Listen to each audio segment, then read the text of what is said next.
Saludos, bienvenidos a la lectura agnóstica del Nuevo Testamento. Continuamos con el primero de los Evangelios, el de Mateo, capítulo 11, los mensajeros de Juan el Bautista. Sucedió que cuando Jesús terminó de dar instrucciones a sus 12 discípulos, se fue de allí a enseñar y a predicar en sus ciudades. Lo que parece según este versículo es que hay una especie de dispersión.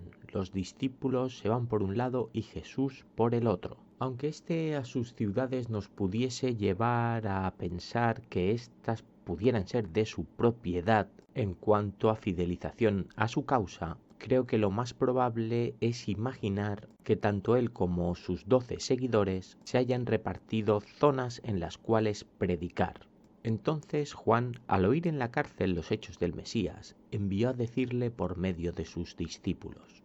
Que este Juan sea el Bautista lo sabemos por el título que nos ha dado el autor de este Evangelio, Mateo. No olvidemos que entre los discípulos hay otro Juan. Parece entonces que, según el testimonio de Mateo, Juan se encuentra en la cárcel. Una cárcel a la que parece no solo que no se encuentra incomunicado con el exterior, sino en la que tampoco se le impide el contacto con sus propios discípulos. ¿Eres tú el que ha de venir o esperaremos a otro? Juan, aquel bautista que aceptó ser bautizado por este personaje cuando se presentó a las orillas del Jordán, reconociéndole como el Mesías, aquel que en este mismo momento fue testigo de la voz divina que surgía de los cielos y reconocía que éste era su Hijo, necesita enviar emisarios desde la cárcel para volverle a preguntar si es él el auténtico o si habrá otro. Respondiendo Jesús les dijo: Id e informad a Juan las cosas que oís y veis. Jesús pretende responder a esta duda con la muestra de sus actos, de sus milagros.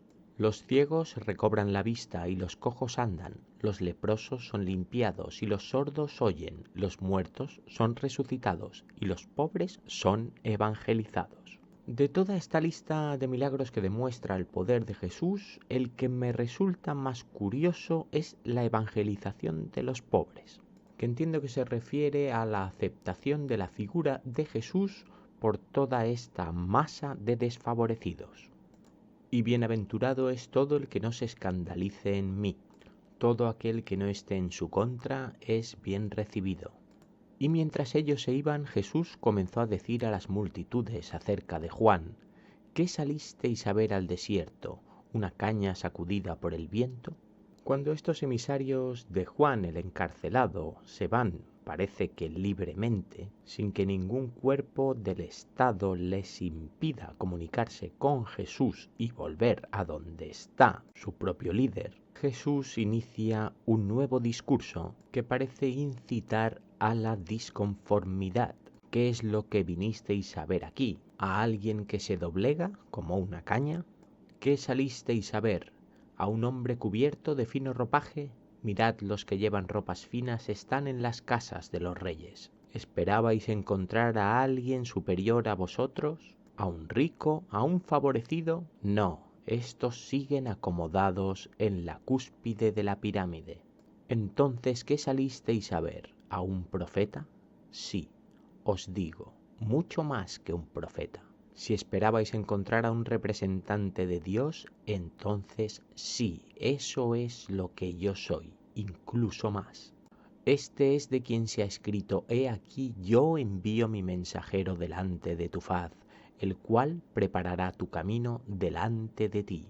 Un Dios, desde el principio de los textos del Antiguo Testamento, es representado en la tierra por aquel humano único al que se le permite hablar con él. Este es de quien se ha escrito, este es el elegido, este es el que merece el trono de Israel.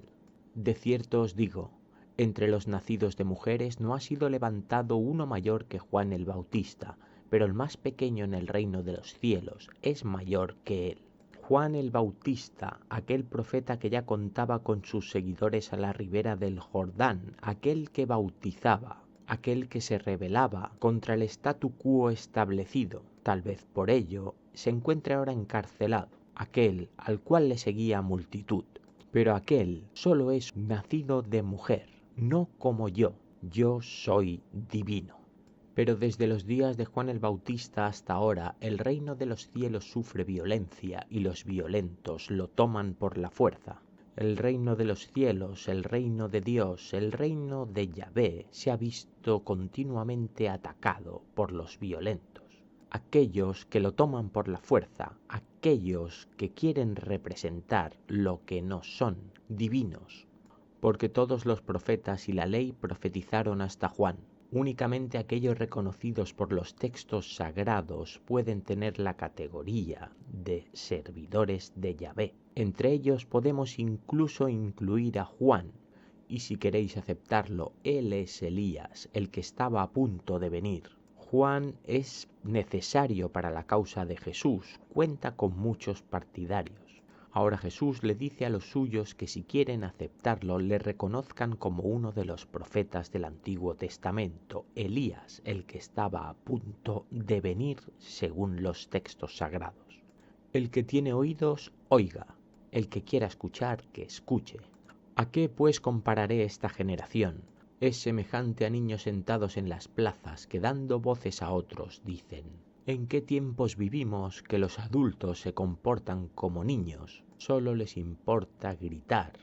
Os tocamos flauta y no bailasteis, endechamos y no lamentasteis. Os ofrecimos diversión y no quisisteis divertiros. Os endechamos, que significa que quisieron rendir tributo a sus difuntos honores, y ni siquiera os emocionasteis, no os lamentasteis. Puede ser que a esta generación que se refiere sean los encargados de ofrecer estos ritos, los sacerdotes o los gobernantes, a ojos de Jesús ineficaces. Porque vino Juan que no come ni bebe y dicen: demonio tiene. Aquellos que critican al que se comporta humildemente sirviendo a Yahvé. A este le señalan como pecador, como si tuviera un demonio, un infiel. Vino el Hijo del Hombre que come y bebe y dicen: he aquí un hombre comilón y bebedor de vino, amigo de publicanos y pecadores, pero la sabiduría es justificada por sus obras. Si viene otro que hace todo lo contrario de lo que ha estado haciendo Juan, será criticado del mismo modo por aquellos que ostentan el poder de la liturgia, el poder del control del pueblo. Da igual lo que uno haga, estos únicamente pretenden ostentar sus privilegios. ¿Cómo? Negando la autenticidad de estos profetas. Pero la sabiduría, esta autenticidad, no se consigue con argumentos, sino con hechos. Ayes sobre las ciudades impenitentes. Entonces comenzó a reconvenir a las ciudades en las cuales se habían hecho la mayoría de sus milagros, porque no se arrepintieron. Aunque no sabemos con qué criterio eligió Jesús dónde actuar primero, en estas ciudades a la ribera de ese pequeño mar de Israel, sí que sabemos, según el testimonio de Mateo, que fue allí donde empezó su evangelización, su reclutamiento. Fue allí también donde hizo todos estos milagros, incluso resucitar muertos. Aún así, hay muchos habitantes de esta ciudad, parece que la mayoría, que no se arrepintieron, que entiendo que quiere decir que no renunciaron a sus creencias habituales. Por lo tanto, que rechazaron la propuesta de Jesús. ¡Ay de ti, Corazín! ¡Ay de ti, Betsaida! Porque si en Tiro y Sidón se hubieran hecho los milagros que se hicieron en vosotras, hace tiempo que se habrían arrepentido en cilicio y ceniza. ¡Ay de vosotros que no os unís a mi revolución! Algo tan evidentemente conveniente que incluso aquellas ciudades que se destruyeron por ser contrarias a Yahvé no habrían dudado en sumarse. Por tanto os digo, en el día del juicio será más tolerable para Tiro y Sidón que para vosotras. Así que quedáis advertidas, malditas, el día propicio en que clame mi venganza. Todos los martirios que conocéis quedarán empequeñecidos ante mi terror. Y tú, Cafarnaúm, ¿acaso serás exaltada hasta el cielo? Hasta el Hades serás abatida, porque si en Sodoma se hubieran hecho los milagros que se hicieron en ti, habría permanecido hasta hoy. Y tú, Cafarnaúm, la primera en la que Jesús hizo su primer reclutamiento, el de Pedro, y sus primeros discursos proféticos y revolucionarios. Esta, que ha sido a la que se le ha dado en primera instancia la oportunidad de unirse a su causa, se verá abatida hasta el infierno, pero curiosamente al infierno que irá es al infierno griego. Por tanto os digo que en el día del juicio será más tolerable para la tierra de Sodoma que para ti. Incluso el terror y destrucción que recibió la peor de las ciudades contrarias al culto de Yahvé que hemos podido leer a lo largo de todos estos textos sagrados será incomparable al que recibirá Cafarnaúm por no haberse sumado a la causa de Jesús. Venid a mí y descansad. En aquel tiempo, tomando Jesús la palabra, dijo: Te alabo, Padre, Señor del cielo y de la tierra, porque escondiste estas cosas de sabios y entendidos y las revelaste a los niños. Parece que a criterio de Jesús todos aquellos sabios y entendidos, la gente culta, no es capaz de comprender, de unirse a su propósito, algo que únicamente convence a los inocentes. Sí, Padre, porque así fue de tu agrado. Sí, vosotros, los que me seguís, los que me entendéis, los que os unís a mi causa, sois los elegidos de Dios. Todas las cosas me fueron entregadas por mí, Padre. Nadie conoce plenamente al Hijo sino el Padre, y nadie conoce plenamente al Padre sino el Hijo, y aquel a quien el Hijo lo quiera revelar.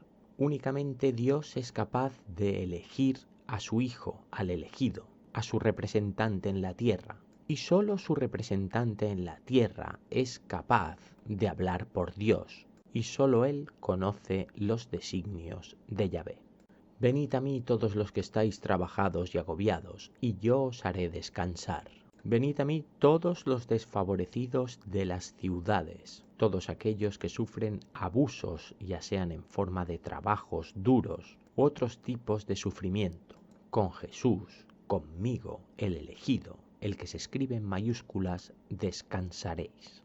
Llevad mi yugo sobre vosotros y aprended de mí, que soy manso y humilde de corazón, y hallaréis descanso para vuestras almas. El comportamiento de los mansos ha sido siempre una clave importantísima en este culto. La obediencia ciega. Seguidme con plena confianza. Yo soy humilde porque no obedezco mi intención, sino los deseos de mi Padre, ese ser superior, el que me ha elegido. Si tengo que sufrir, sufriré. Si tenéis que sufrir por mí, sufriréis. El descanso que os prometo llegará y será eterno para vuestras almas.